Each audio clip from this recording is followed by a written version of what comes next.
අද අපි ඇවිත් තියෙන්නේ මාටින් වික්‍රමසිංහ කෞතුකාගාරයට. මේක පිහිටලා තියෙන්නේ ගාල්ල දිස්ත්‍රික්කයේ ඉඳලා කිලෝමීටර් 15ක් වගේ දුරින් තියෙන කොග්ගලගෙන් ප්‍රදේශයේ. මුලින්ම මෙතෙන් ආවහම ප්‍රවේශ පත්‍රයක් මිලදී ගන්න ඕන. වැඩිහිටි කෙනෙක්ට ප්‍රවේශ පත්‍රය රුපියල් 100ක් වෙනවා. ඒ වගේම පොඩි ළමයෙක්ට ප්‍රවේශ පත්‍රය රුපියල් 50ක් වගේ. මෙතෙන්දී ඔයාලට සිංහල භාෂාවට සම්බන්ධ වැලිපිල්ල, ඒ වගේම පුස්කොළ පොත් වගේ දේවල් බලා ගන්න හම්බ වෙනවා.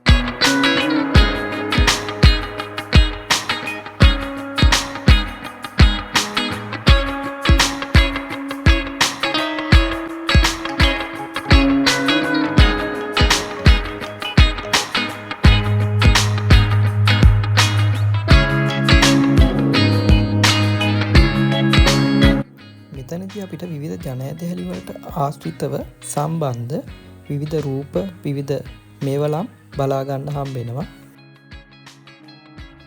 මෙතෙන්දී අතීතයේ ගොවිතැන එහෙම නැත්නම් කෘෂිකර්මාන්තයට පාවිච්චි කරපු විවිධ මේවලම් උපකරණ අපිට බලා ගන්න හම්බ වෙනවා.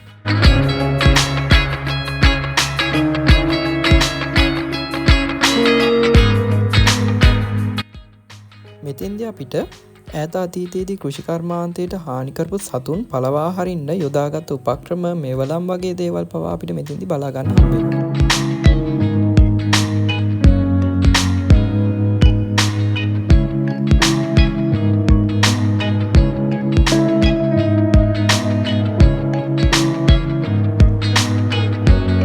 මෙතෙන්දී අපිට බලා ගන්න හම්බ වෙනවා වී ධාන්‍ය වර්ග මනින්ට පාවිච්චි කරපු උපකරණ, ඒ වගේම පන් වලින් නිර්මාණය කරපු පැදුරු වගේ දේවල් අපිට මෙතෙන්දී පේෂ කර්මාන්තයට අදාළ උපකරණත් අපිට බලා ගන්න හම්බ වෙනවා.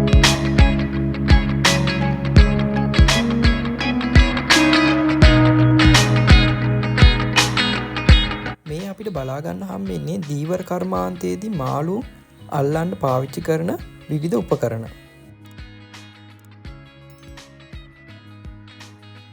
රූකඩ කලාව සඳහා වෙන්වෙච්චි කොටස තමයි මෙතෙන්දී ඔයාලට දැක බලා ගන්න හම්බෙන්නේ. සාමාන්‍යයෙන් රූකඩ නාට්‍යයක අපිට බලා ගන්න හම්බෙන සෑම චරිතයක්ම වගේ මෙතන ප්‍රතිනිර්මාණය කරලා තියෙනවා. ඔයාලට බලා ගන්න පුළුවන්.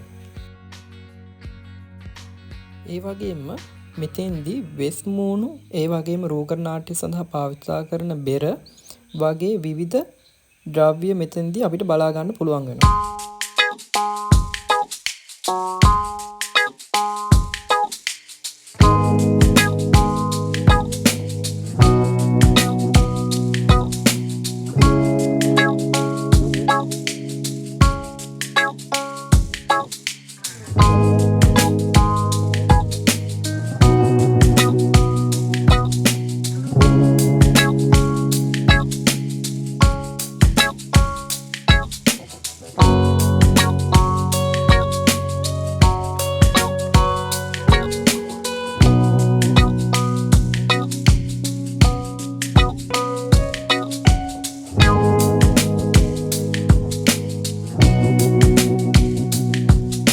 ඊළඟට මෙතෙන්දී අපිට බලා ගන්න හම්බ වෙනවා අතීතයේදී භාවිතා වුණ විවිධ භාජන වර්ග, මිරිස් ගල් වගේ ගොඩක් දේවල් අපිට මෙතෙන්දී බලා ගන්න හම්බ වෙනවා.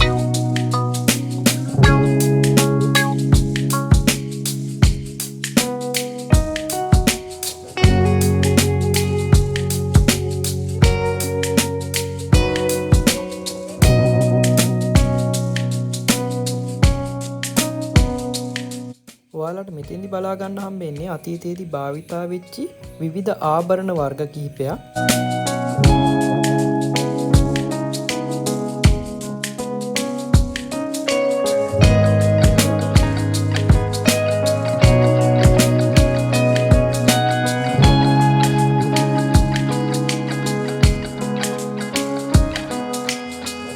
මෙතෙන්දී අපිට බලා ගන්න හම්බෙනවා අතීතයේදී පිරිමින්, කාන්තාවන් යන දෙගොල්ලම භාවිතයට ගත්ත විවිධ ඇඳුම් වර්ග කිහිපයක්.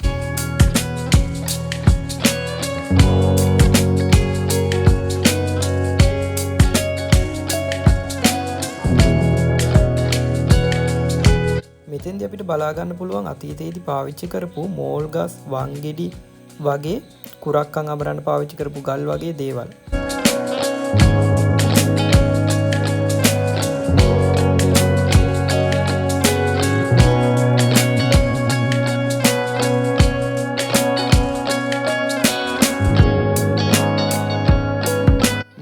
අපිට බලා ගන්න හම්බ වෙනවා ඉස්සර කාලේ ගෙදරක තිබුණු මුළු තැංගයක්. මෙතන ඒ විදිහටම ප්‍රතිනිර්මාණය කරලා තියෙනවා අපිට බලා ගන්න පුළුවන්. ඉස්සර කාලේ මුළු තැංගයක තිබුණු භාණ්ඩ ඒ විදිහටම මෙතන නිර්මාණය කරලා තියෙනවා. ඒ වගේම අද කාලේ මේ වගේ භාණ්ඩ අපිට බලා ගන්න හම්බ වෙනවා බොහොම අඩුයි.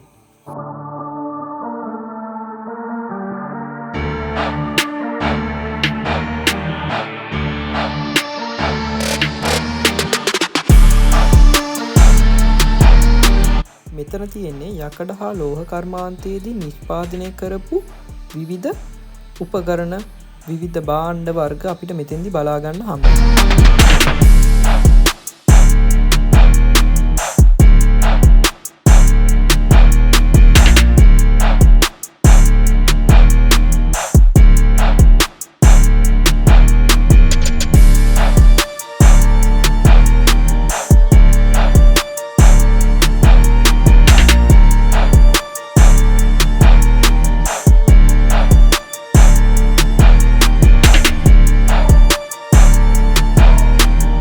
මෙතන අපිට මැටි කර්මාන්තයේදී භාවිතා කරන සකපෝරුවක් ඒ වගේම මැටි භාණ්ඩ කිහිපයකුත් මෙතන ප්‍රදර්ශනයට තියලා තියෙනවා බලා ගන්න පුළුවන්.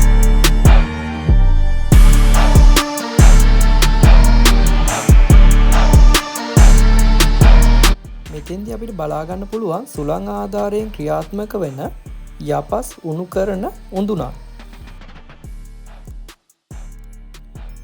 මෙතෙන්දී අපිට බෞද්ධ ඓතිහාසික චිත්‍ර ඒ වගේම සම්කර්මාන්තයේදී භාවිතා කරපු උපකරණ ඊට පස්සේ පේෂ කර්මාන්තයේදී භාවිතා කරපු උපකරණ වගේ උපකරණ හා ඒ ආශ්‍රිතව නිර්මාණය වෙච්චි භාණ්ඩ අපිට බලා ගන්න පුළුවන්.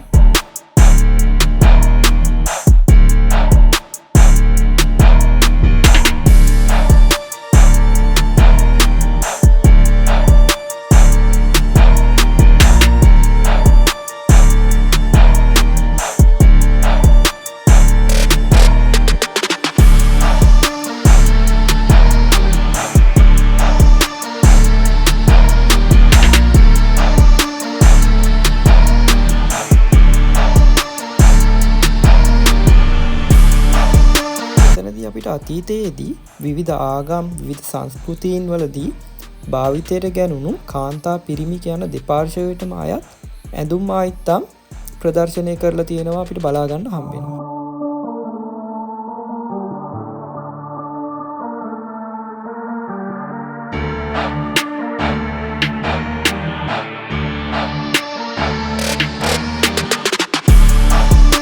මෙතෙන්දී අපිට පෞරාණික ලී බඩු ගෙදරක පාවිච්චි වෙච්චි ඇඳවල් පුටු මේස කබඩ් වගේ දේවල් අපිට බලා ගන්න හම්බ වෙනවා.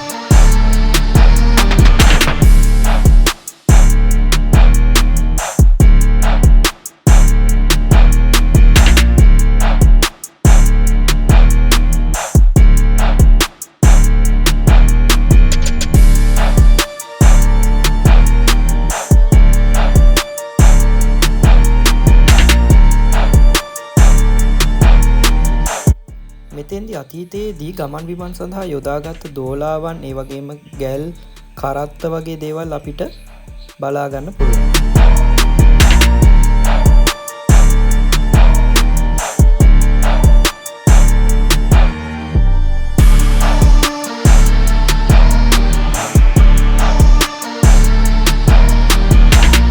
මෙතනදී අපිට දීවර කර්මාන්තයට යොදාගත්ත බෝට්ටු පාරු වගේ දේවල් බලා ගන්න පුළුවන්. ඒ කාලෙත් විශාල බෝට්ටු තිබ්බා කියලා අපිට මෙතනින් සාක්ෂි හමු වෙනවා.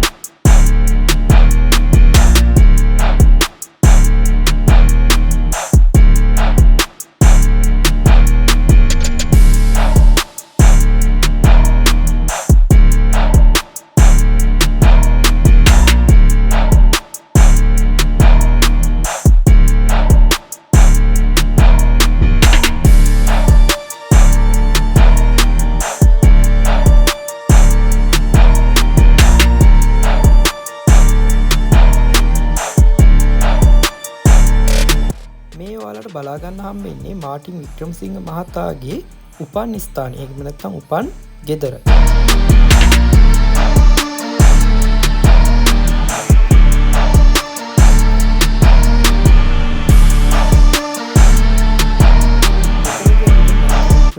මහතාගේ විවිධ ඡායාරූප, ඒ වගේම එතුමාගේ අත්තකුරු, ඒ වගේම එතුමාගේ ලිපිලේඛන වගේ දේවල් මෙතෙන්දී අපිට බලා ගන්න හම්බෙනවා.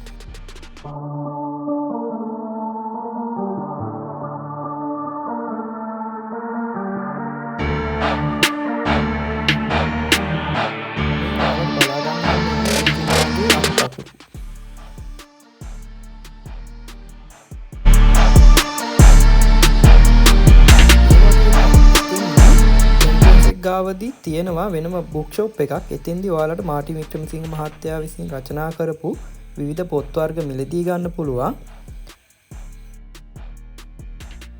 තවත් මේ වගේ වීඩියෝ එකකින් හමු වෙනකන් හැමෝටම සුබ දවසක්.